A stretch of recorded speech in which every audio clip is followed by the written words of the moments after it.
would like to say a few things about sin. நான் சில காரியங்களை பாவங்களை குறித்தான சில காரியங்களை உங்களோடு கூட பகிர்ந்து கொள்ள விரும்புகிறேன். Because that's what we are sanctifying ourselves from. அதிலிருந்து தான் நாம் நம்மை சுத்திகரித்துக் கொள்கிறோம். So we'll just listen to a few things about sin. பாவத்தை குறித்தான சில காரியங்களை இப்பொழுது நாம் கேட்போம். The mark of the beast, மிருகத்துக்கு கொடுக்கப்பட்டதான அடையாளம், is going to become an electronic biochip implanted in our person.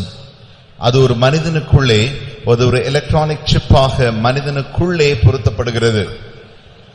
It has a tracking device. அது எங்கு இருக்கிறார் என்பதை கண்டுபிடிக்கிறதான ஒரு திறன் உடையதான பொருளாய் இருக்கிறது. Even in our cell phones there is a self tracking device. Others can find out where we are, which part of the city we are in.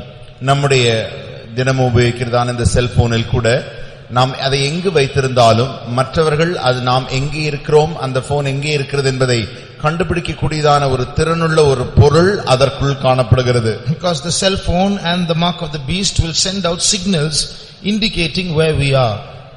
இந்த செல்போனில் இருக்கிறதான அந்த காரியமும் அந்த சிப் என்கிறதான எலக்ட்ரானிக் சிப்பில் இருக்கிற ஒரு பொருளானது தான் எங்கே இருக்கிறோம் என்பதை குறித்து கண்டுபிடித்துக் கொள்ள மற்றவர்களோடு தொடர்பு வைத்துக் கொள்ளக்கூடியதான ஒரு திறனுடைய ஒரு காரியம் அதற்குள் இருக்கிறது. Has any of us heard the sound of sin? யாராகிலும் பாவத்தின் சத்தத்தை கேட்டிருக்கிறீர்களா? We don't know, we don't hear. Sin, as far as we are concerned, sin does not have a sound. நம்மை பொறுத்த மட்டில் பாவத்திற்கு எந்த விதமான ஒரு சப்தமும் கிடையாது. But as far as heaven is concerned, sin makes a sound. ஆனால் பரலோகத்தை குறித்த மட்டில் பாவத்திற்கு ஒரு சத்தம் உண்டு. It sends off a signal, a sound that can track us down and catch us in our sin. அதற்குள்ளே ஒரு சத்தம் உண்டு. அந்த சத்தத்தின் மூலமாக அது அனுப்ப அது நம்மை ஈர்த்து நம்மை பாவத்திற்குள்ளாய் தள்ளிவிடும். Turn to the book of Genesis. அதை நீங்கள் ஆதியாகம புத்தகத்தில் திருப்புவீர்கள் என்றால் chapter 18 and read verses 20 and 21. 20-21 வசனம், 18ஆம் அதிகாரம் 20-21 வசனத்தில் அதை குறித்து வாசிக்கிறோம். பின்பு கர்த்தர் சோதோம் குமோராவின் கூக்குரல் பெரிதாயிருப்பதினாலும் அவைகளின் பாவம் மிகவும் கொடிதாயிருப்பதினாலும் நான் இறங்கி போய் என்னிடத்தில் வந்து எட்டின அதன் கூக்குரலின்படியே அவர்கள் செய்திருக்கிறார்களோ இல்லையோ என்று பார்த்து அறிவேன் என்றார். அவர்களுடைய கூக்குரலின்படியே அவர்கள் செய்திருக்கிறார்களோ. So they are committing sin and the sin is letting out a cry. They human beings can't hear the cry. Heaven has heard the cry and God is coming down to see if that's what is coming up is really true. இங்கே நாம் அந்த சத்தத்தை கேட்கிறோமோ இல்லையோ, பாவத்து நிமித்தமாக ஒரு கூக்குரல் சத்தம் உண்டாகி அந்த சத்தம் பரலோகத்திற்கு கேட்கிறபடியினாலே பரலோகம் அதை கேட்கிறது. So as far as we are concerned, there are secret sins which nobody knows. But as far as heaven is concerned, there is no secret sin. Every sin cries out and makes a noise and heaven knows it. நம்மை பொறுத்தமட்டில் நமக்கு ரகசிய பாவங்கள் உண்டு, ஒருவரும் அறியாமல் மறைத்து வைக்கிறதான பாவங்கள் உண்டு. ஆனால் பரலோகத்தை பொறுத்தமட்டில் ஒரு பாவத்தையும் மறைக்க முடியாது. மாறாக எல்லா பாவமும் தன்னுடைய கூக்குரலின் சத்தத்தை பரலோகத்திற்கு அனுப்பிவிடுகிறது. அதனுடைய சத்தம் பரலோகம் தெரிந்து கொள்கிறது. So when we commit a sin, hell knows it because sin belongs to hell. நாம் பாவம் செய்யும் பொழுது நரகத்திற்கும் அது தெரிந்து விடுகிறது. ஏனென்று கேட்டால் பாவமானது நரகத்திற்கு சொந்தமான ஒரு காரியமாக இருக்கிறது. Secondly, when we commit a sin, heaven knows it because the cry goes and reaches there. இரண்டாவதாக நாம் பாவம் செய்யும் பொழுது பரலோகம் அது அறிந்து கொள்கிறது. ஏனென்று கேட்டால் நாம் செய்கிற பாவத்தின் நிமித்தமாக அந்த பாவம் கூக்குரலாய் பரலோகத்திற்கு போகிறபடினாலே பரலோகத்திற்கும் அது தெரிந்து விடுகிறது. So there is no sin which is undetected. ஆகினாலே யாரும் கண்டுபிடிக்க முடியாத ஒரு பாவம் என்று சொல்லி ஒரு பாவமும் கிடையாது. That's one thing we should know. அது முதலாவது காரணம் அறிந்திருக்க வேண்டும். Secondly, இரண்டாவதாக we have in our mind an aspect called forgetfulness. நம்முடைய மனதிலே மனதின் சுபாவமாகிய மறதி என்கிறதான ஒரு சுபாவம் உண்டு. So when we commit sins, sometimes the freshness of guilt gets reduced as days go by. நாம் ஒரு பாவம் செய்யும் பொழுது நாட்கள் செல்ல செல்ல இந்த பாவத்து நிமித்தம் வருகிறதான அந்த குற்ற மனசாட்சியின் அந்த புதுமையானது நாட்கள் செல்ல செல்ல பழமையாய் மாறிவிடுகிறது. Supposing you committed a sin in the morning. உதாரணமாக காலையிலே நீங்கள் பாவம் செய்திருப்பீர்கள் என்றால், you'll be hitting your head, why did I do that? You'll be crying in secret and you want to, somehow come out of it. You can't eat, you can't sleep, you're feeling so guilty. நீங்கள் உடனடியாக தலையை அடித்துக் கொள்வீர்கள். ஏன் நான் இப்படி செய்துவிட்டேன் என்று மறைவிலே போய் அழுது குற்ற மனசாட்சி நன்றாக உணர்ந்து இப்படி செய்துவிட்டேனே என்றதான் அந்த குற்ற மனசாட்சி உங்களை குத்திக் கொண்டே இருக்கும். But after 10 years, ஆனால் அந்த பாவம் செய்து 10 ஆண்டுகள் கழிந்த பிறகு nobody hits their head at that time. அப்பொழுது யாரும் தன்னுடைய தலையை அடித்துக் கொள்கிறதில்லை. If that memory comes back of the sin committed 10 years ago, at the most there'll be a sprouting grief and then it will fade off, that's all.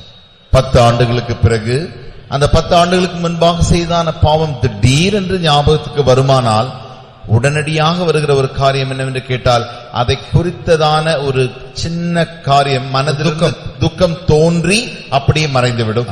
Why? ஏன்? Because it has faded off the memory. அது ஞாபகத்திலிருந்து மறந்து போய்விடுகிறது. But what we should realize something very important. ஆனால் முக்கியமான ஒரு காரியத்தை நாம் உணர்ந்து கொள்ள வேண்டியது இங்கே என்னவென்றால், just because the sin fades off the memory, it doesn't mean that God has forgotten it or the devil has forgotten it. நம்முடைய மனதிலிருந்து ஞாபகத்திலிருந்து இந்த பாவம் மறைந்து போனபடியினாலே தேவனும் மன்னித்து மறந்து விட்டார், பிசாசு மறந்து விட்டான் என்ற அர்த்தம் அல்ல. It is fresh in their minds. அது மனதிலே மிகவும் புதுமையாகவே காணப்படுகிறது. It is recorded and documented in their registers. அந்த புத்தகங்களிலே அந்த பாவங்கள் எழுதப்பட்டிருக்கிறது. So by and by, just because we forget our sins, it doesn't mean that those sins are dealt with. இப்படி நாட்கள் செல்ல செல்ல நாம் பாவங்களை மறந்து விட்டபடினாலே அந்த பாவங்கள் எல்லாம் உணர்த்தப்பட விட்டது ஆகிவிட்டது என்றது அர்த்தமல்ல. There are 3 kinds of secret sins. 3 விதமான ரகசிய பாவங்கள் உண்டு. Sins which I do, which nobody knows. நான் செய்கிறதான பாவம் ஒருவருக்கும் தெரியாமல் இருக்கலாம். That is one kind of secret sin. அது முதல் வகையான ரகசிய பாவம். There is another kind of secret sin. இரண்டாவது வகையான ரகசிய பாவம். It is secret to me myself. I have committed a sin which I don't realize is a sin. நான் ஒரு பாவம் செய்திருக்கிறேன், ஆனால் அந்த பாவத்தை எனக்கே தெரியவில்லை பாவம் செய்தேன் ஆகினாலே அது எனக்கே ரகசியமான பாவமாயிருக்கிறது. That's the second kind of secret. அது இரண்டாவது வகையான ரகசிய பாவம். Third kind of secret sin. மூன்றாவது ரகசிய வகையான பாவம். It is a sin that I committed long ago which I have forgotten. It has gone into oblivion. We have forgotten about it, so it's become secret to us. இதோ கொஞ்ச நாட்களுக்கு முன்பாக நான் செய்ததான பாவம் அது அப்படியே மறந்து நான் அப்படியே விட்டுவிட்டேன், ஆகினாலே அது எனக்கு ஞாபகத்திலே இப்பொழுது இல்லை. அது மூன்றாவது வகையான ரகசிய பாவம். So the sins of the past have to be dealt with. ஆகினாலே நாம் இறந்த காலத்தில் செய்ததான அந்த பாவங்கள் எல்லாம் இப்பொழுது அதோடு கூட நாம் ஒரு தொடர்பு வைத்துக் கொள்ள வேண்டும். But we might think like this: how can I remember all the sins that I ever committed from my birth? பிறந்த நாட்களிலிருந்து நான் செய்ததான இந்த எல்லா பாவத்தையும் எப்படி நான் என்னுடைய ஞாபகத்தில் வைத்துக் கொள்வது? Some major sins I might remember.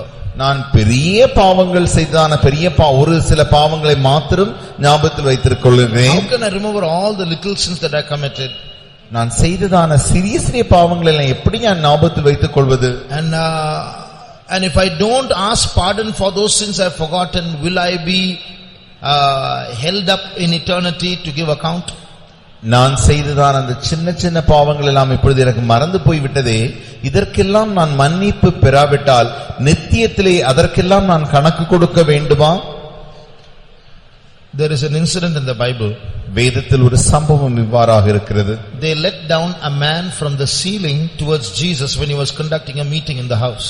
இயேசு ஒரு வீட்டிலே கூட்டம் நடத்தி கொண்டிருந்த பொழுது அவர்கள் 4 பேர் கூரையை பிரித்து ஒரு மனிதனை அங்கே இறக்குகிறார்கள். They in fact disturbed the meeting. அவர்கள் அந்த கூட்டத்திலே தொந்தரவு செய்தார்கள். So when the cot came down, இந்த கட்டிலானது இறக்கப்படும் பொழுது first thing that Jesus said was, son, thy sins be forgiven thee.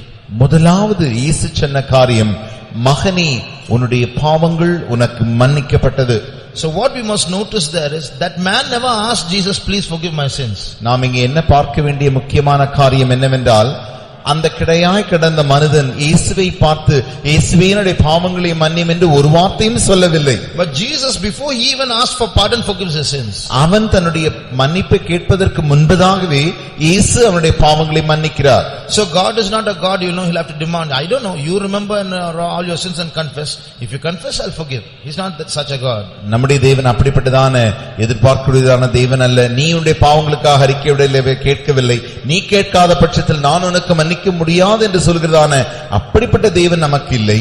If we are sincere in heart, desiring his holiness, wanting forgiveness, if we are really repentant and penitent of all the sins that we have committed, he will willingly forgive us.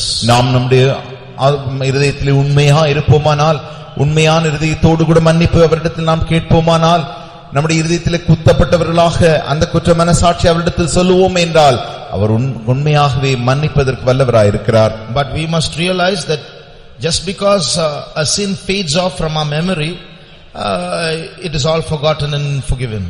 ஆகினாலே நம்முடைய மனதிலிருந்து பாவங்கள் எல்லாம் மறந்து போய்விட்டபடி, செய்த பாவங்கள் எல்லாம் மறந்து போய்விட்டபடினாலே நம்முடைய பாவங்கள் எல்லாம் மன்னிக்கப்பட்டாகிவிட்டது என்று நாம் நினைக்க கூடாது. So that's the second thing we must know. அது இரண்டாவது காரியம் நாம் அறிந்திருக்க வேண்டும். Third thing we must know is sin has a weight.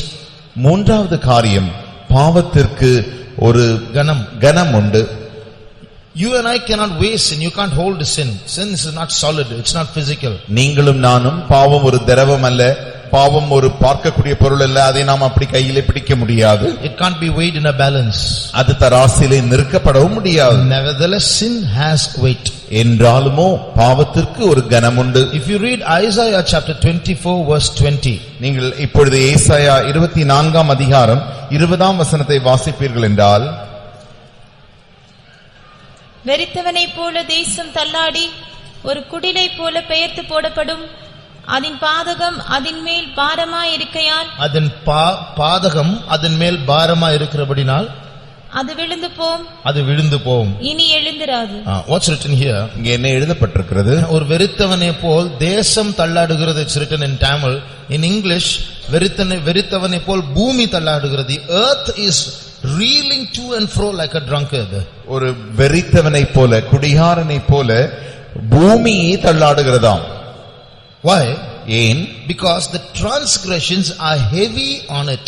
ஏனென்று கேட்டால், அதனுடைய மீறுதல்கள் அந்த பூமியின் மேலே மிகவும் பாரமாயிருக்கிறது. So one reason why earthquakes are increasing today is because sin is increasing. பாவம் has become heavy.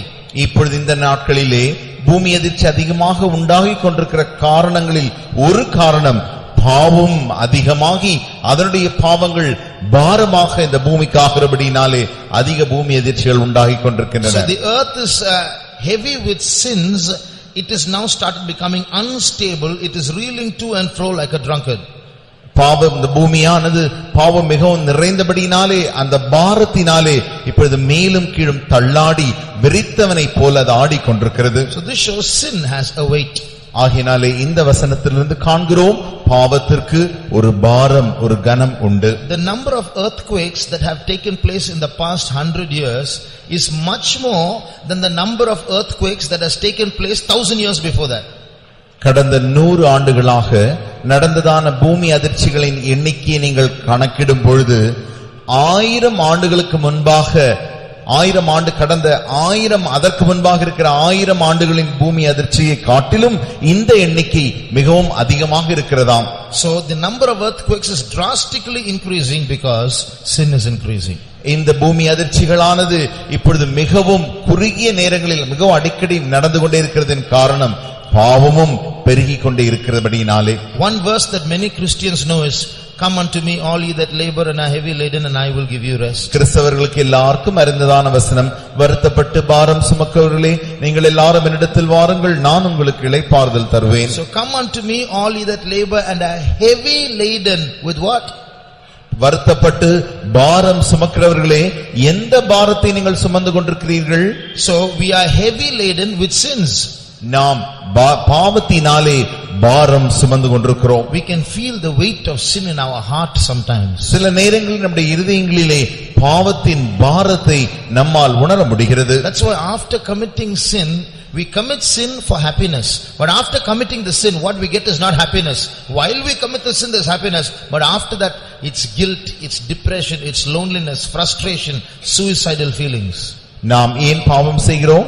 ஏதாவது அதில் ஒரு நல்ல சந்தோஷம் கிடைக்கும் என்பதினாலே பாவம் செய்கிறோம். ஆனால் பாவம் செய்த மாத்திரத்திலே அது உடனடியாக குற்ற மனசாட்சி உண்டாக்கி, ஒரு தாழ்வு மனப்பான்மை உண்டாக்கி, ஒரு தனித்தன்மை உண்டாக்கி, தற்கொலையின் எண்ணத்திற்கே அது கொண்டு போய் பாரமாய் விடுகிறது. So it becomes a weight in the heart. ஆகையினாலே அது நம்முடைய இருதயத்திலே பாரமாய் மாறி விடுகிறது. But come unto me, I will give you rest, says Jesus. இயேசு சொல்கிறார், என்னிடத்தில் வாருங்கள், நான் உங்களுக்கு இளைப்பாறுதல் தருவேன். He can lift off that load from the heart. நம்முடைய இருதயத்திலிருந்து அந்த பாரத்தை அவர் தள்ளிவிட முடியும். Not only that, அது மாத்திரமல்ல, sin has to be detected by us. பாவம் நம்மாலே கண்டுபிடிக்கப்பட வேண்டும். We need a spiritual intelligence to detect sin in our lives. நம்முடைய பாவங்கள், நம்முடைய ஜீவியத்தில் இருக்கிறதான பாவங்களை கண்டுபிடிக்க நமக்கு ஆவிக்குரியதான அந்த அறிவு அவசியம். Without that spiritual God-given intelligence, we will not be able to discover sin. தேவனால் கொடுக்கப்படக்கூடியதான அந்த ஆவிக்குரிய அந்த ஞானத்தை தவிர வேறு ஒன்றாலும் நம்முடைய ஜீவியத்தில் இருக்கிறதான பாவத்தை நம்மால் கண்டுபிடிக்க முடியாது. Read Proverbs 30 verse 12. இப்பொழுது நீங்கள் நீதிமொழிகள் 30ஆம் அதிகாரம் 12ஆம் வசனத்தை வாசியுங்கள். தாங்கள் அழுக்கற கழுவப்படாமல் இருந்தும் தங்கள் பார்வைக்கு சுத்தமாக தோன்றுகிற சந்ததியாரும் உண்டு.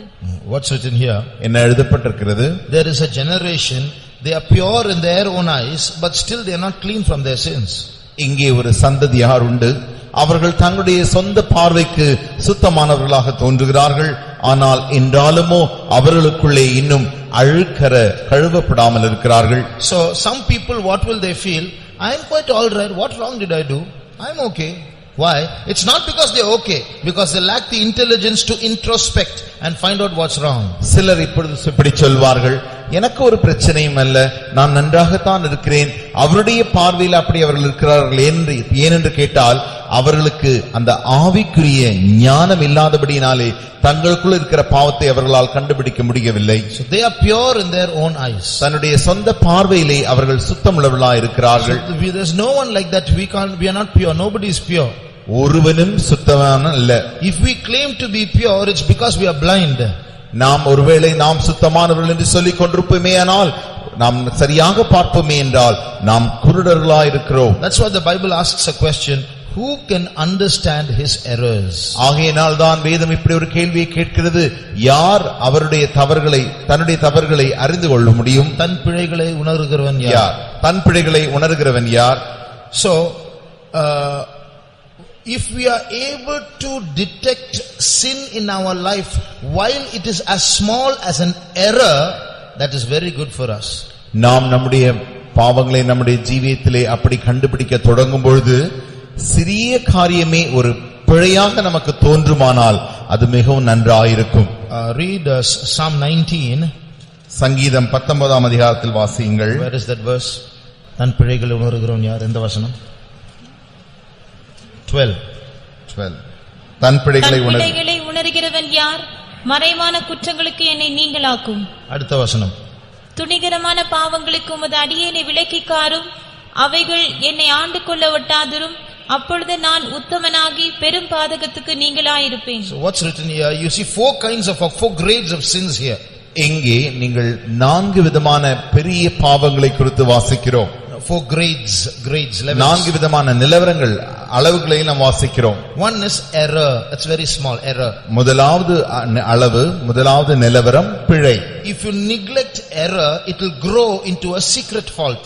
நாம் பிழைகளை உணராமல் அப்படி விட்டு விடுவோமே என்றால் அது வளர்ந்து மறைவான குற்றமாய் மாறுகிறது. So what does that mean? அதனுடைய அர்த்தம் என்ன? When small errors are neglected and not dealt with, not rectified, சிறு சிறு பிழைகள் வரும்பொழுது அதை சரியாக அதை உணர்ந்து அதை அப்படியே சரி செய்யாமல் நாம் விடும்பொழுது repeated errors will occur and they will start growing and they will start becoming secret faults. That means it is now dangerous enough for someone to pinpoint this as saying, hey, you shouldn't have done that, but now you're doing it in secret, nobody knows.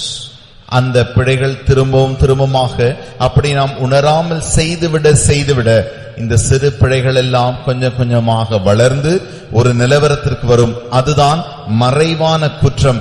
அந்த நிலவரத்திற்கு வரும்பொழுது அந்த குற்றமே உன்னை பார்த்து சொல்லும், நீ இப்பொழுது தவறை செய்து விட்டாய். அதை நாம் மற்றவர்களுக்கு மறைத்து விடுகிறோம். குற்றம் நம்மை பார்த்து சொல்லாது. If others see us doing that, others will say, why did you do that? So we are hiding it and doing it. மற்றவர்கள் நம்மை பார்த்து சொல்லுவார், அந்த காரியத்தை செய்யும் பொழுது அவர்கள் நம்மை பார்த்து ஏன் நீ இப்படி செய்தாய், எதற்காக நீ இதை செய்தாய் என்று கேட்டு விடுவார்கள். ஆகினாலே அவர்களுக்கு தெரியாமல் மறைத்து செய்து விடுகிறோம். Why? ஏன்? Error has grown into a secret fault. இப்பொழுது இந்த பிழையானது வளர்ந்து அது ஒரு மறைவான குற்றமாக வளர்ந்து விட்டது. Now if the secret fault is not dealt with, it will grow into a presumptuous sin, as the next verse says. அடுத்த வசனம் சொல்கிற வண்ணமாக நாம் மறைவான குற்றத்தை அப்படியே விட்டு விடுவோமே என்றால் அது வளர்ந்து இப்பொழுது துணிகரமான பாவமாக மாறிவிடுகிறது. Suppose you do a sin once, nobody watches, you've escaped. நீ இப்பொழுது ஒருவேளை ஒரு தவறை செய்வாய் என்றால் அதை யாரும் பார்க்கவில்லை, இப்பொழுது நீ தப்பித்து விட்டாய் என்று வைத்துக் கொள்ளுங்கள். You do it a second time, you've escaped. இரண்டாவது முறையாக நீங்கள் தப்பித்துக் கொண்டீர்கள். You've done it 10 times, you've escaped. 10 முறை செய்தீர்கள் என்றாலுமோ தப்பித்து விட்டீர்கள். You've done it for one whole year, you've escaped. ஒரு வருடம் முழுதும் செய்தீர்கள், தப்பித்து விட்டீர்கள். Nobody has seen it. ஒருவரும் அதை பார்க்கவில்லை. Now that will grow into a presumptuous sin. You will start deliberately doing things. அது இப்பொழுது வளர்ந்து அது ஒரு துணிகரமான பாவமாக மாறிவிட்டது. இப்பொழுது நீங்கள் துணிகரமாய் அந்த பாவத்தை செய்வீர்கள். At that step also, if we neglect sin, அந்த நிலவரத்திலும் கூட நாம் பாவத்தை சரி செய்யாமல் விட்டு விடுவோமே என்றால் it will grow into the next phase called great transgression. அது வளர்ந்து இப்பொழுது பெரும் பாதகமாக மாறிவிடுகிறது. What is that? அதனுடைய அர்த்தம் என்ன? It will end up either in adultery or in murder. அது கடைசியில் போய் கொலை பாதகத்திலோ அல்லது விபச்சாரத்திலோ விழுந்து விடுகிறது. That's called great transgression. அதுதான் கொலை பாதகம், அதுதான் பெரும் பாதகங்கள். So while a sin is as small as an error, we should find it out and deal with it. ஆகினாலே பாவமானது பிழையாக மிக சிறிதான பிழையாக வரும்பொழுதே அதை உடனடியாக சரி செய்து விட வேண்டும். So if only we have that spiritual intelligence to discover an error while it is an error, blessed are we. நாம் நம்முடைய தவறுகள் எல்லாம் பிழைகளாக நமக்கு சிறிதாக வரும்பொழுதே அதை உணரக்கூடியதான அந்த ஆவிக்குரிய ஞானம் நமக்கு இருக்குமானால் நாம் பாக்கியவான்களாயிருப்போம். If we don't lack that intelligence, அந்த ஞானத்தை நாம் குறைவுபடாமல் இருப்போமே என்றால் God will lead us through some paths of suffering to make us discover that sin. அந்த பாவங்களை கண்டுபிடிக்க கூடியதான அந்த வழிகளிலே தேவன் சில பாடுகளை நமக்கு தருவார். He will lead us into some dangerous places, areas where we will just escape some severe embarrassment or shame, and we'll get scared with ourselves and say, Lord, thank you for protecting me. I didn't realize what I was doing. ஆண்டவரே, நீர் என்னை அந்த நுனியிலே என்னை பாதுகாத்தீரே, அந்த பெரிய வெட்கத்திலிருந்து நாணத்திலிருந்து நான் மீட்கும்படியாக என்னை பாதுகாத்தீரே என்று சொல்லக்கூடியதான் அந்த அளவிலே தேவன் நம்மை பாதுகாக்கிறார். But still nobody will know. என்றாலும் இன்னும் மற்ற யாருக்கும் தெரியாது. The Lord told the Israelites, தேவன் இஸ்ரவேலரை பார்த்து சொன்னார், you know why I took you through the wilderness? ஏன் நான் உங்களை வனாந்திர வழியாக கொண்டு போனேன்? So that you might know what is in your heart. உங்களுடைய இருதயத்தில் உள்ளதை நீங்கள் அறிந்து கொள்ளும்படிக்கு. Read that in Deuteronomy 8. அதை நீங்கள் உபாகம் 8ஆம் அதிகாரம் 2ஆம் வசனத்தில் வாசிக்கிறீர்கள். உன் தேவனாகிய கர்த்தர் உன்னை சிறுமைப்படுத்தும்படிக்கும் தம்முடைய கட்டளைகளை நீ கைக்கொள்வாயோ கைக்கொள்ள மாட்டாயோ என்று அவர் உன்னை சோதித்து உன் இருதயத்தில் உள்ளதை நீ அறியும்படிக்கும். In English it's slightly different. To know what is in thy heart. To know means we don't know whether it's God wanting to know or to show us. But in Tamil it says, so that you might know what is in your heart. ஆங்கிலத்திலே உங்களுடைய இருதயத்தில் உள்ளதை அறியும்படிக்கு என்று எழுதப்பட்டிருக்கிறது. ஆனால் தமிழில் நீங்கள் வாசிப்பீர்கள் என்றால் உன்னுடைய இருதயத்தில் உள்ளதை நீ அறியும்படிக்கு தேவன் உன்னை வனாந்திர வழியாக கொண்டு சென்றார். So God will permit some sufferings. If we lack the intelligence to detect errors, God will permit sufferings in our life, take us through a wilderness where we will be made to realize what is wrong with us. தேவன் சில நேரங்களில் பிழைகளை நமக்கு உணர்த்த முயற்சிக்கும் பொழுது நமக்கு அந்த ஆவிக்குரிய ஞானம் குறைவாக இருக்கும் பொழுது தேவன் தாமே சில பாடுகளினூடாய் வனாந்திரத்தின் வழியாய் நம்மை கொண்டு போய் நம்முடைய இருதயத்திலே நாமே அறிந்து கொள்ளும்படியாக தேவன் அப்படி செய்கிறார். We might meet with a small accident. ஒருவேளை சிலதான ஆக்சிடென்ட்ஸ் மூலமாய் காணலாம், சிறு விபத்துகளின் மூலமாக நாம் போகலாம். Or we might fall sick. நாம் வியாதிப்படலாம். So immediately we will realize, I know why this has happened. உடனடியாக நாம் உணர்ந்து கொள்கிறோம், ஏன் எனக்கு இந்த காரியம் நடந்தது என்று எனக்கு தெரியும். But even at that level we may be so dull in our heads that we still don't realize what we have done. அந்த நிலவரத்திலும் கூட நம்முடைய ஞானத்தில் மிகவும் மந்தமாக நாம் இருக்கிறபடினாலே ஏன் எனக்கு இது வந்தது, என்ன நடந்தது என்பதை நாம் அறியாமல் இருக்கிறோம். Instead of realizing our faults, that we have gone somewhere wrong, that's why this has happened, we'll be murmuring against God. Why is God doing like this all the time? நம்முடைய இந்த பாவத்தின் நிமித்தமாக, என்னுடைய இந்த பாவத்தின் நிமித்தமாக தான் நான் இப்படி கஷ்டப்பட்டு கொண்டிருக்கிறேன் என்பதை உணர்வதற்கு மாறாக முறுமுறுத்து தேவனே இதையெல்லாம் அனுபவிக்கிறார் என்று சொல்லிக் கொண்டிருப்போம். If that pursues, if that continues, அது தொடருமானால், அது வளர்ந்து வருமேயாகில், till this level our sins are within us, nobody knows. இந்த நிலவரம் வரைக்கும் நாம் செய்கிற எல்லா பாவங்களையும் யாருக்கும் தெரியாது, நமக்கு மாத்திரமே தெரியும். If we neglect it at this level, இந்த நிலவரத்திலும் கூட நாம் அதை அலட்சியப்படுத்துவோம் என்றால், that sin will grow. Others will come to know what's wrong with us, and others will start pointing out our errors. That becomes a bit shameful. இப்பொழுது இந்த பாவமானது வளர்ந்து வளர்ந்து மற்றவர்கள் இதை பார்ப்பார்கள், அவர்கள் இதை பாவம் என்று கண்டுபிடித்து அவர்கள் நம்மை வந்து சரி செய்ய முயற்சிப்பார்கள். அப்பொழுது மிகவும் ஒரு வெட்கமான நிலவரத்திற்கு வந்து விடுவோம். David was a prophet. தாவீது ஒரு தீர்க்கதரிசியாக இருந்தான். But his sin took hold of him so much one time that he couldn't detect his sin. Another prophet, Nathan, had to come and point out his sin. அவனுடைய பாவம் அதிகமாக அப்படி வளர்ந்து விட்டபடினாலே தன்னுடைய ஜீவித்தில் என்ன பாவம் இருக்கிறது என்பதை அவனால் அதை கண்டுபிடிக்க முடியவில்லை. நாத்தான் வந்து அவனிடத்தில் இந்த பாவம் இருக்கிறது என்று சொல்லி தாவீதிடத்தில் சொன்னான். You may ask, saying David was a king, not a prophet. தாவீது ஒரு ராஜா, ஒரு தீர்க்கதரிசி அல்ல என்கிறதான ஒரு கேள்வி உங்களுக்கு எழலாம். But he wrote many psalms which were prophecies. ஆனால் அவன் அநேக சங்கீதங்களை தீர்க்கதரிசனமாக எழுத வைத்திருக்கிறான். But he didn't have that foresight to see that his sin was wrong. அவன் தன்னுடைய தான் செய்கிறதான காரியம் பாவம் தவறு என்பதை அவனால் அறியக்கூடாத அந்த பல தொலைநோக்கு அவனுக்கு இல்லாமல் இருந்தது. So if we allow our sin to grow, நம்முடைய பாவம் நம்மில் வளர நாம் விடுவோமே என்றால், someone in our circle of friends, our co-believers, will see us somewhere, see us doing something, find out what's going wrong and come and ask us, what is that you did? Where did you go? I saw you here, I saw you there. We have been exposed. நாம் இப்பொழுது சரிப்படாத பட்சத்தில் நம்முடைய பாவங்களை நம்முடைய சக நண்பர்களோ சிநேகிதர்களோ அல்லது சக விசுவாசிகளோ அதை அங்கே பார்த்துவிட்டு, நீ அங்கே என்ன செய்து கொண்டிருந்தாய், நீ என்ன பாவம் செய்து கொண்டிருந்தாய், நீ என்ன செய்து கொண்டிருந்தாய் என்று அவர்கள் நம்மிடத்தில் கேட்க வேண்டியதாயிருக்கும். So I saw you here, I saw you there. நான் இங்கே உன்னை பார்த்தேன், அங்கே உன்னை பார்த்தேன். So our sin becomes exposed. இப்பொழுது நம்முடைய பாவமானது வெளியரங்கமாக்கப்பட்டிருக்கிறது. Why? ஏன்? Because we were so dull in our minds, we did not have the intelligence to correct our sin while it was secret within us.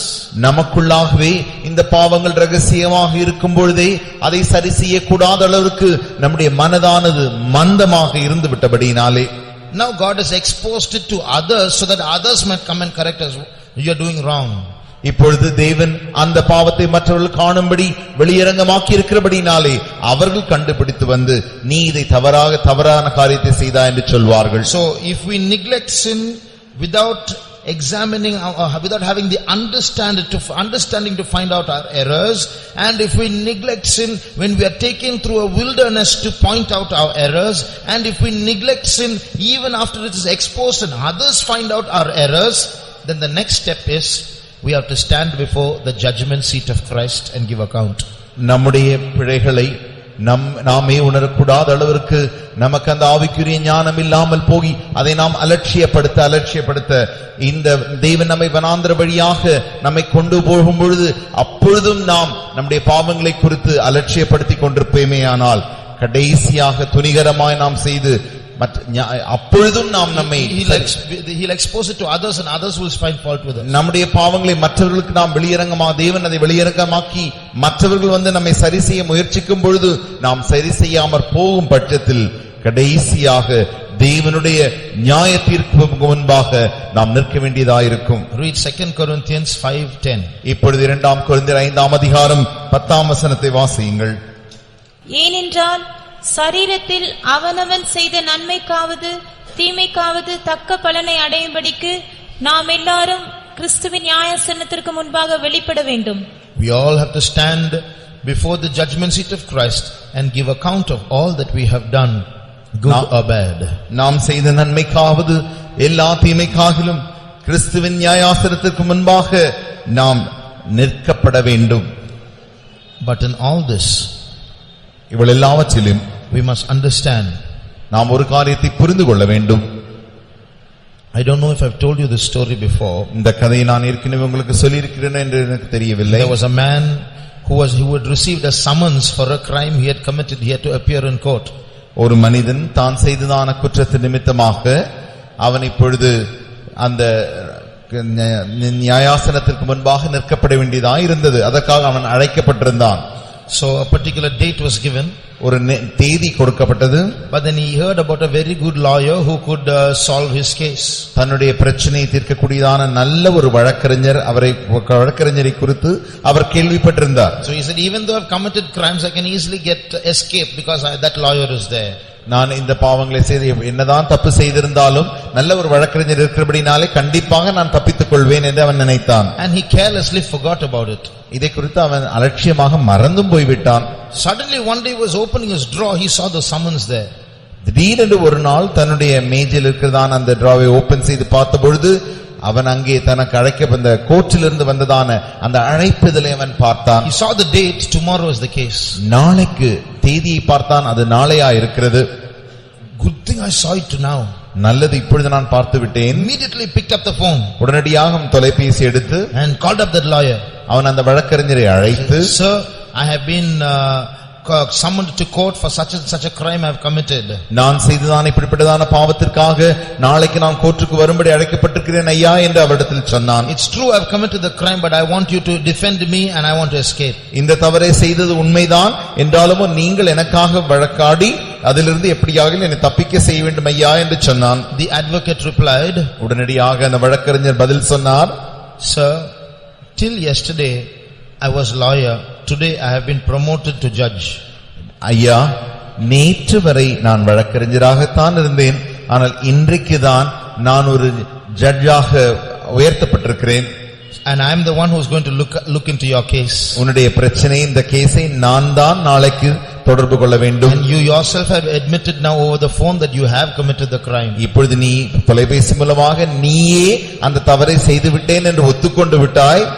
So you have to stand before me in the court. ஆகையினாலே நீ எனக்கு நாளைக்கு கோர்ட்டில் எனக்கு முன்பாக நிற்க வேண்டும். In the same way, அதே வண்ணமாக today Jesus is our advocate. இன்றைக்கு இயேசு நமக்கு வழக்கறிஞராக இருக்கிறார். Read 1 John chapter 2 verse 1. 1 யோவான் 2ஆம் அதிகாரம் 1ஆம் வசனத்தை வாசியுங்கள். என் பிள்ளைகளே, நீங்கள் பாவம் செய்யாதபடிக்கு இவைகளை உங்களுக்கு எழுதுகிறேன். ஒருவன் பாவம் செய்வானானால் நீதிபரராயிருக்கிற இயேசு கிறிஸ்து நமக்காக பிதாவினிடத்தில் பரிந்து பேசுகிறவராயிருக்கிறார். பரிந்து பேசுகிறவர் is written in Tamil. In English is written, we have an advocate, Jesus Christ. தமிழிலே நமக்கு அவர் பரிந்து இயேசு கிறிஸ்து பரிந்து பேசுகிறவராயிருக்கிறார் என்று இருக்கிறது. ஆனால் நீங்கள் ஆங்கில மொழியிலே வாசிக்கும் பொழுது இயேசு கிறிஸ்து நமக்காக வழக்காடி கொண்டிருக்கிறார் என்று இருக்கிறது. வழக்கறிஞராக இருக்கிறார். So today Jesus is a lawyer. He will look after all our cases in heaven. இன்றைக்கு இயேசு ஒரு வழக்கறிஞராக பரலோகத்திலே நமக்காக எல்லா காரியங்களையும் வழக்காடி கொண்டிருக்கிறார். But if we delay in going to the lawyer and telling the truth and confess our faults to him, while he is a lawyer to settle our case, he will get promoted shortly to be judge. Then we can't go to him and say sorry, it's too late. We have to give account. அவர் இப்பொழுதே வழக்கறிஞராக இருக்கிற காலத்தில் தானே நம்முடைய பாவங்களுக்காக மனஸ்தாபப்பட்டு மன்னிப்பு அவரிடத்தில் கேட்கும்படி அவரிடத்தில் நாம் இப்பொழுதே நாம் போகாவிட்டால் நாட்கள் செல்ல செல்ல காலம் செல்ல செல்ல அவர் ஒரு நாள் நியாயாதிபதியாக உயர்த்தப்படுவார். அப்பொழுது நாம் போவது மிகவும் தாமதமாயிருக்கும். You can't go and say sorry to him at that time. You have to give account. அந்த நேரத்தில் போய் நீங்கள் எனக்கு மன்னியுங்கள் என்று சொல்ல முடியாது. மாறாக நீ செய்ததான காரியத்திற்கு நீ கணக்கு தர வேண்டும். Today God the Father has sent a lawyer from heaven to settle all our cases. நம்முடைய எல்லா கேசுகளையும் பிரச்சனைகளையும் சரி செய்யும்படியாக பிதாவாகிய தேவன் இயேசு கிறிஸ்துவை வழக்கறிஞராக நமக்கு அனுப்பி இருக்கிறார். Shall we close our eyes? நாம் நம்முடைய கண்களை மூடுவோமா? We have come to the end of another year. நாம் இன்னொரு ஆண்டின் கடைசி பகுதிக்கு வந்திருக்கிறோம். If we have left some pending cases in heaven, சில காரியங்களை இன்னும் சில பிரச்சனைகளை குழப்பங்களை பரலோகத்தில் இன்னும் சரி செய்யாமல் நாம் விட்டு வைத்திருப்போமே என்றால் Satan will not close the case. சாத்தான் அந்த கேசுகளை ஒரு நாளும் அடைத்து முடித்து விட மாட்டான். He will continue to use that point to accuse us. அந்த பிரச்சனை அந்த காரியத்தையே நம்மை குற்றப்படுத்தும்படியாக அவன் தொடர்ச்சியாக முயற்சி செய்வான். But today we have Jesus who is our good advocate. ஆனால் இன்றைக்கு நல்ல ஒரு வழக்கறிஞராகிய நம்முடைய இயேசு நமக்கு இருக்கிறார். If we confess our sins to him, நம்முடைய பாவங்களை நாம் அவரிடத்தில் அறிக்கையிடுவோமானால் he is faithful and just to forgive us all our sins and to cleanse us from all unrighteousness. நம்முடைய எல்லா பாவங்களையும் நமக்கு மன்னிக்கிறதற்கு அவர் உண்மையுள்ளவரும் நீதியுள்ளவருமாயிருந்து நம்மை சுத்திகரிக்க வல்லமுள்ளவராய் இருக்கிறார். We are all guilty in his sight. அவருடைய பார்வையிலே நாம் எல்லாரும் குற்றமனசாட்சி குற்றமுள்ளவர்களாய் இருக்கிறோம். We are all sinners before his holiness. அவருடைய பரிசுத்தத்திற்கு முன்பாக நாம் எல்லாரும் பாவிகளாய் இருக்கிறோம். We are all proud people before his humility. அவருடைய தாழ்மைக்கு முன்பாக நாம் எல்லாரும் பெருமையுள்ளவர்களாக இருக்கிறோம். There is a verse in the Bible, Lord, if thou shouldest mark iniquity, who shall stand? ஆண்டவரே, நீர் அக்கிரமத்தை அழிக்காமல் விடுவீரேயானால் யார் உமக்கு எதிராக நிற்க முடியும்? If you mark iniquity, காண்பீர். நீ அக்கிரமத்தை காண்பீரே என்றால் who can stand before you? யார் உமக்கு முன்பாக நிற்க முடியும்? So if God starts counting our iniquities and sins, no one can stand before him. நம்முடைய அக்கிரமங்களையும் நம்முடைய பாவங்களையும் தேவன் கணக்கு எடுப்பாரே என்றால், அதை கணக்கு பார்ப்பாரே என்றால் யார் அவருக்கு முன்பாக நிற்க முடியும்? But there is forgiveness with him. ஆனால் அவரோடு கூட மன்னிப்பிற்கிறதான காரியமும் உண்டு. Today he is a forgiving God. இன்றைக்கு அவர் மன்னிக்கிற தேவனாயிருக்கிறார். Today Jesus is in our midst with blood in his hands. இயேசு நம்முடைய மத்தியிலே இன்றைக்கு தன்னுடைய கரங்களிலே இரத்தமுடையவராய் நின்று கொண்டிருக்கிறார். And sprinkle that blood upon your heart, brother, sister, and clean up your life. சகோதரி சகோதரியே, அந்த இரத்தத்தை உடைய இருதயத்துக்கு முன்பாக அவர் தெளித்து, இருதயத்தின் மேல் தெளித்து அவர் அதை சுத்திகரிக்க வல்லமுள்ளவராயிருக்கிறார். So when the new year is born, you can be new as well. ஆகையினாலே ஒரு புது வருடம் பிறக்கும் பொழுது நீயும் புதிதாக பிறக்கப்படலாம். 1 minute shall we all pray? ஒரு நிமிடம் நாம் எல்லாரும் ஜெபிப்போமா? Let's ask him to forgive all our sins. நம்முடைய பாவங்கள் எல்லாவற்றையும் மன்னிக்கும்படி அவரிடத்தில் நாம் கேட்போமா? Knowingly and unknowingly, all the sins we've committed, may God forgive them. அறிந்தோ அறியாமலோ நாம் செய்ததான எல்லா பாவங்களையும் தேவன் தாமே நமக்கு மன்னிப்பாராக. Sins which we remember, sins which we have forgotten, may God forgive them. நம்முடைய நினைவில் இருக்கிறதான எல்லா பாவங்களையும், நாம் மறந்து போனதான எல்லா பாவங்களையும் தேவன் நமக்கு மன்னிப்பாராக. Sins which we have ignored and neglected because of our lack of intelligence, may God forgive them. நம்முடைய ஞானத்தின் குறைவினாலே இருந்ததான காரிய அநேக பாவங்கள் உண்டு, அவைகளையும் கூட தேவன் நமக்கு மன்னிப்பாராக. 1 minute shall we pray? ஒரு நிமிடம் நாம் எல்லாரும் ஜெபிப்போமா? You know there are so many cases in heaven against you and me. உனக்கும் எனக்கும் விரோதமாக பரலோகத்திலே அநேக பிரச்சனைகள், அநேக குற்ற சாட்சிகள் உண்டு, வழக்குகள் உண்டு. Every time you and I commit a sin, a case is opened against us in heaven. நீங்களும் நானும் எப்பொழுதெல்லாம் ஒரு பாவம் செய்கிறோமோ உடனடியாக அந்த பாவம் ஒரு வழக்காக பரலோகத்திலே திறக்கப்படுகிறது. But if we humble ourselves, ஆனால் நம்மை தாழ்த்துவோமே என்றால், and say, Jesus, have mercy on me. இயேசுவே என் மேல் இரக்கமாயிரும். Jesus, forgive me. இயேசுவே என்னை மன்னியும். The case will be closed. உடனடியாக அந்த வழக்கு அடைக்கப்படுகிறது. Our lawyer is a powerful lawyer. நம்முடைய வழக்கறிஞர் வல்லமையுள்ள வழக்கறிஞராயிருக்கிறார். Our lawyer is a wise lawyer. நம்முடைய வழக்கறிஞர் ஞானமுள்ள வழக்கறிஞராயிருக்கிறார். Our lawyer is a lawyer who loves us. நம்முடைய வழக்கறிஞர் நம்மை நேசிக்கிற வழக்கறிஞராயிருக்கிறார். He is our elder brother. அவர் நம்முடைய மூத்த சகோதரனாயிருக்கிறார். He will fight our case. அவர் நம்முடைய வழக்குக்காக வழக்காடுவார். And we can leave the court of heaven as righteous people. நாம் அந்த பரலோக நியாயாசனத்திலிருந்து ஒரு நீதிமானாக புறப்பட்டு வரலாம். Let us pray. நாம் இப்பொழுது ஜெபிப்போம். ஆண்டவரே, நாங்கள் பாவிகளப்பா, உம்முடைய சமூகத்தில் நாங்கள் எல்லாரும் குற்றவாளிகளாக இருக்கிறோம். எங்களிடத்தில் கொண்டு வருவதற்கு எந்த நீதியும் கிடையாது ஆண்டவரே. உம்முடைய இரக்கத்தை மாத்திரம் தேடி நாங்கள் வருகிறோம் அப்பா. இயேசுப்பா, நீர் மன்னியும் ஆண்டவரே. எங்களுடைய எல்லா குற்றங்களையும் பாவங்களையும் மன்னியும் ஆண்டவரே. இங்க வந்திருக்கிற ஒவ்வொருடைய குற்றங்களையும் பாவங்களையும் மன்னியும் ஆண்டவரே. உம்முடைய கிருபையினால், உம்முடைய இரத்தத்தினால், உம்முடைய வசனத்தினால் எங்களை பரிசுத்தப்படுத்தி காத்துக்கொள்ளும் மாற்றும் ஆண்டவரே. பாவத்தை கொண்டு புதிய வருடத்தில் பிரவேசிக்க நாங்கள் விரும்பவில்லை ஆண்டவரே. எல்லா வழக்குகளையும் தீர்க்கக்கூடிய வழக்கறிஞரே, நீர் இறங்கி வாரும். எங்களை கழுவும் ஆண்டவரே, எங்களை மாற்றும் ஆண்டவரே. நீர் பொறுப்படுத்தி நடத்தும் அப்பா. We praise you Jesus. Lord, have mercy on us. Lord, clean up our lives. Lord, change us, oh Lord. Draw us close to you, Lord. Fill us with your power. Fill us with your power. Give us your mercy, Lord. Help us to leave this place as righteous people, oh God. Give us that intelligence to know and detect our errors and faults, oh God. Have mercy, Lord. We praise you, we praise you, we praise you, we praise you. We have a high priest who is a merciful high priest. Therefore, let's praise him. நமக்கு இருக்கிறதான அந்த பிரதான ஆசாரியர் இரக்கமுள்ள பிரதான ஆசாரியர் இருக்கிறபடினாலே நாம் எல்லாரும் கர்த்தரை ஸ்தோத்திரிப்போம். ஸ்தோத்திரம், ஸ்தோத்திரம், ஸ்தோத்திரம். Praise the Lord. கர்த்தாவே, நீர் தந்ததான இந்த நல்ல நேரத்துக்காக ஸ்தோத்திரம். இந்த வருடம் முழுவதும் எங்களை காத்து நடத்தினீர். உண்மையாகவே நாங்கள் காக்கப்படுவதற்கு தகுதி அற்றவர்கள் ஆண்டவரே. நாங்கள் தண்டிக்கப்படுவதற்கு பாத்திரராக இருக்கிறோம். ஆனாலும் உம்முடைய இரக்கம், உம்முடைய கிருபை எங்களை ஜீவனுள்ளோர் தேசத்தில் சபையில் இன்னும் உம்மை ஆராதிக்கக்கூடியவர்களாக இருக்கும்படியாக உம்முடைய கண்களில் எங்களுக்கு தயவு கிடைத்தது. அதற்காக ஸ்தோத்திரம் ஆண்டவரே. அந்த தயவினால் இந்த கடைசி 3 நாட்களில் நீர் தொடர்ந்து எங்களை சுத்திகரித்து புதிய வருடத்தில் ஆண்டவரே பெரிய வெற்றியோடு பிரவேசிக்கும்படியாக நீர் உதவி செய்து எங்களை நடத்தும். இயேசு நாமத்தில் வேண்டிக் கொள்கிறோம் பிதாவே, ஆமென். ஸ்தோத்திரம், ஸ்தோத்திரம், ஸ்தோத்திரம், ஸ்தோத்திரம். என் ஆத்துமாவே கர்த்தரை ஸ்தோத்ரி, என் முழு உள்ளமே பரிசுத்த நாமத்தை ஸ்தோத்ரி.